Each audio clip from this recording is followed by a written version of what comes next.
What's going down, fight fans? This is Spaniard Northwest Fight Scene. I'm sitting here with Strikeforce champion Miesha Tate. We're here at Yakima MMA. We're basically doing some stuff today, but before we get into some of that, some of the training, some of the seminars, some of the stuff you do, let's talk about the fight, the belt, the second belt that you've won at Strikeforce. This has to be your most pride and joy. I heard you shine it a lot. Yeah, I do. I'm always looking to make sure there's no fingerprints on it. You know, it gets handled a lot. People are like, oh, is it heavy? And I'm like, yeah, and I let them handle it. And then I'm like, all right, where's the fingerprints? So a question I have to ask, Junior DeSanto slept with his belt after he won it. What did you do with your belt after you won it? I just kept it nearby. I don't think I actually slept with it in my bed, but it was definitely always close. And I'm really proud of it, you know, carrying it around with me for almost a week afterwards. And then I always bring it, you know, when I travel and things like that usually, because it's a good bling to show off. I was going to say, a little heavy there. Now, when you fought the fight, you were battling injuries. It was a really tough fight, a really tough opponent. You submitted someone who's never been submitted. Talk about the fight and the fight itself. Yeah, it was tough. You know, being said, I was training for 5-minute rounds. I started my camp 8 weeks out, which usually I would do 6 weeks of the real intense training. And first 4 weeks went great. Second 4 weeks were just terrible. I mean, I really had to push through a lot of injuries and adversity, and so that was challenging. I mean, at times where I was only able to just swim, you know, for the last couple weeks. So, but I felt like, you know, I'm a firm believer that fights are won mostly in your mindset, your mind and your heart, and how much you really want it before you ever really get out there. And so your physical is really only a small part of it. And so I trained to be very mentally tough for that fight. I knew I wanted it, and I was like, I'm not going to let anything stop me. I'm just going to go in there with the right mindset. And I was like, I will find a way to win this fight no matter what. You know, I think I was the better fighter overall. And I went out there and we went 4 rounds. And in the 4th round, I was able to lock in an arm triangle choke, which is where I finished the fight. Now, you're the champion. There's some people coming up. Strikeforce talked to you a little bit about it. We know Alexis Davis is winning. We don't know necessarily where Sarah Kaufman's at. Out of those two, talk about those two and which one you think you might fight next. Well, yeah, I'm not sure where Sarah's at with her contract-wise, whether she's actually signed at the moment or not. And I know that Strikeforce and Showtime are kind of up in the air of whether they're going to continue the contract or not. So at this point, the 2 top candidates that I would guess would be Alexis Davis and Sarah Kaufman, like you said. And Sarah Kaufman would be great for me to have another fight against, because I lost to her, you know, almost 3 years ago now, when it was only 3 3-minute rounds, and now I have 5 5-minute rounds. I think the longer time favors the grappler, and I do feel that since we fought that I've advanced more as a fighter than she has. So I think that it would be a totally different fight, and I would really look forward to avenging a loss. Alexis Davis, I've never had the chance to go up against, you know, but she's a very different style matchup. She's kind of like a little juggernaut, you know, she's a very tough girl. She always comes forward, you know, she doesn't like to back up, but her wrestling is probably her weakest link as well, as opposed to Kaufman, who's got good positioning, and she doesn't get out of position a lot, so a little more difficult to take to the ground, whereas Alexis is more comfortable. You know, she's got probably a better jiu-jitsu skill set. From what I hear, she's a brown or a black belt or something along those lines in jiu-jitsu. So those are the 2 possibilities, and I would be very content with either one. Now, do you feel that girls in MMA have pressure to literally go out there and have more entertaining fights versus wins because of the whole, you know, UFC looking on them saying, hey, you guys better put out or we're not going to do this? Oh, definitely. I think that there's more pressure because a lot of people off the bat doubt that the women can do it or that they will do it. You know, they don't necessarily think that we go out there and have that fight in us, and we really have to go out and show that we can put on just as exciting and entertaining, and like we actually get out there and fight. You know, we don't just pitter patter. There's no hair pulling. Like, it's very technical. We work hard, and we have to show off not only our skill set, but our toughness, you know, and the mentality to go out there and fight. Right. There's a lot of fights going on this weekend. Lisa Ellis is fighting Jessica Aguilar in Bellator. Ronda Rousey's fighting Julia Budd. There's a lot of girls fighting. What's your thoughts on just that all these girls are fighting, some tough girls from the Northwest, you, Lisa Ellis, all those girls.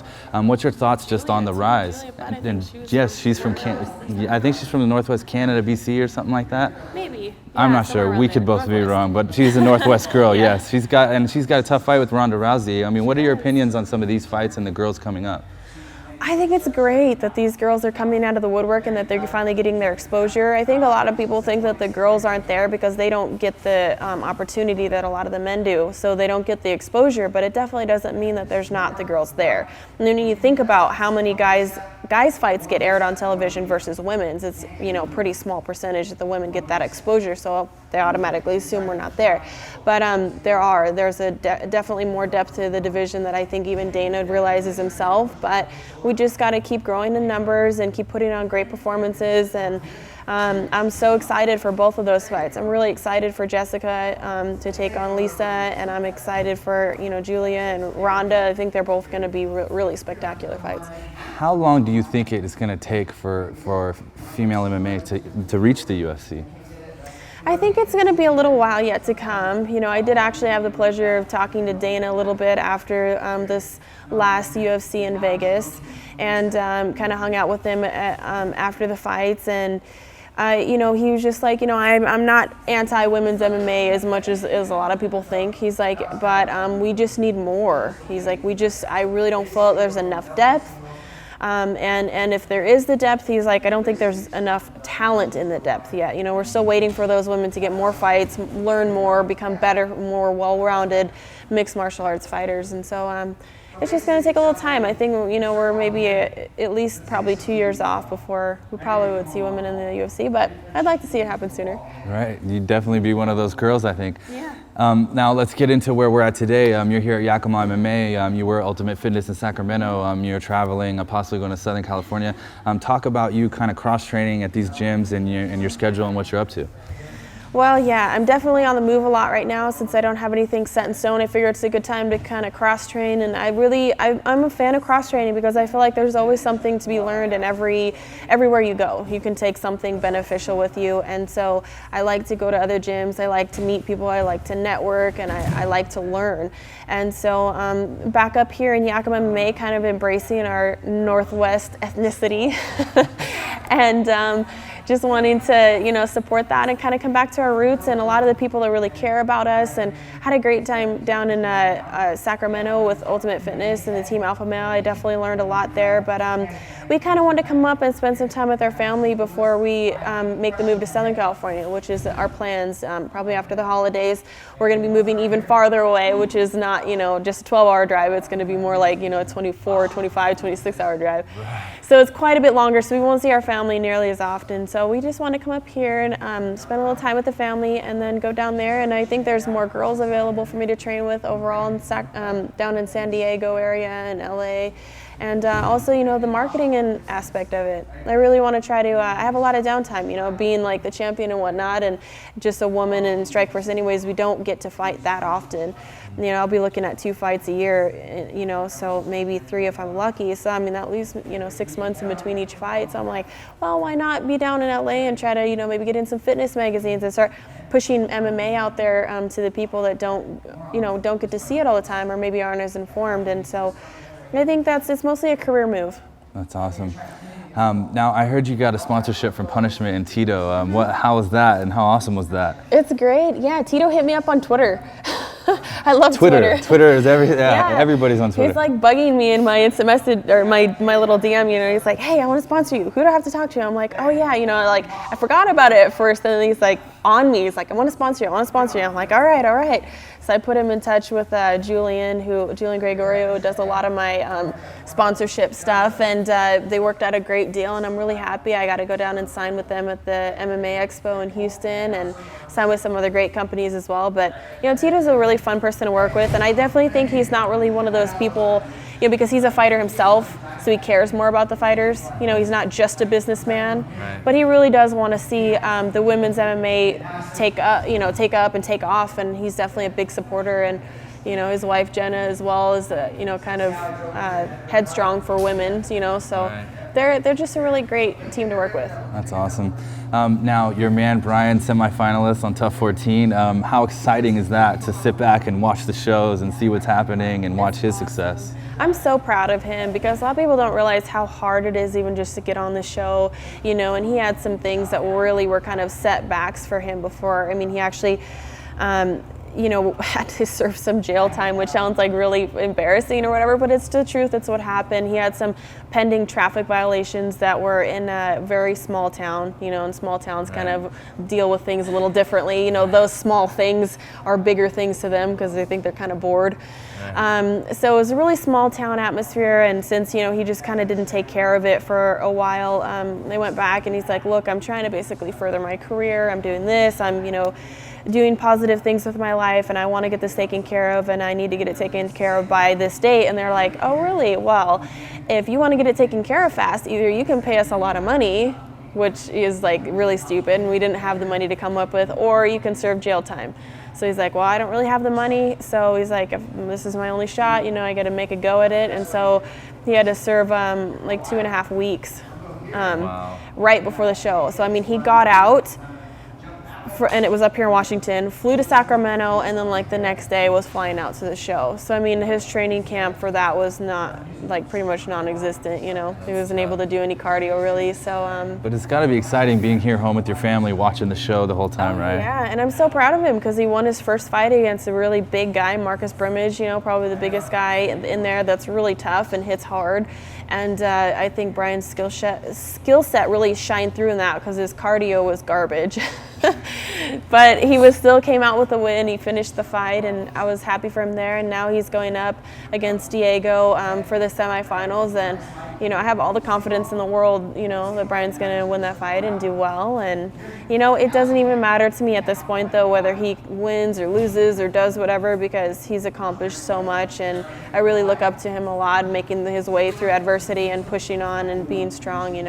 I definitely have to admire that in him. Now, I asked him this question because I got asked this, fighter couples, who sleeps on the couch and how does it work? You guys obviously have trouble cutting weight, or somebody yells at the other.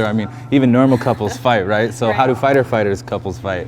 Well, a little more stubbornly. I think we're, neither one of us is really quick to give in. We're kind of headstrong, but what we've learned to do is pick our battles. We have to pick what's worth fighting over and what's not, because when we get into it, it's like neither one of us wants to bend, so we just probably try to squash it before it ever becomes a big deal. I think a lot of the things that couples fight over are such small things anyways, and they just escalate.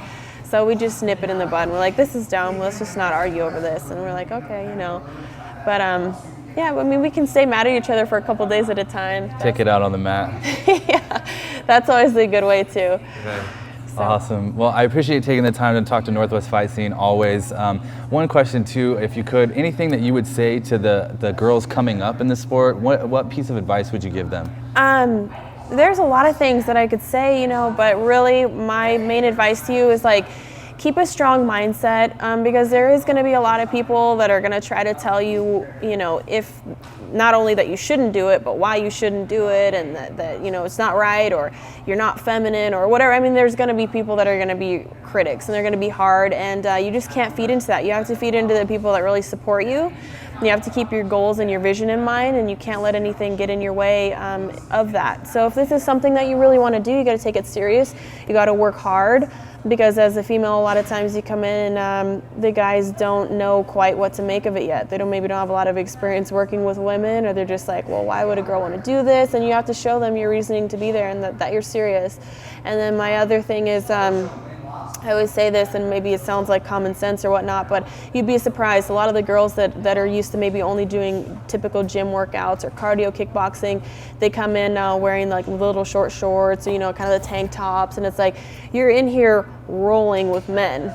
Be appropriate, make sure that you're dressed, because you'll lose the respect factor very quickly if you come in trying to look and act like a girl. They're going to treat you that way. You know what I mean? And well, that's not what you're here for. You can be as feminine as you want outside, but please come in and be professional. Don't think that it's okay to come in complaining or worry about broken nails, because this is not the right sport for you if that's what you're concerned about. If you're concerned about looking cute in here, you're in the wrong sport. Time to go. So take yourself seriously. You want to represent yourself the way that you'd like to be treated, as a professional.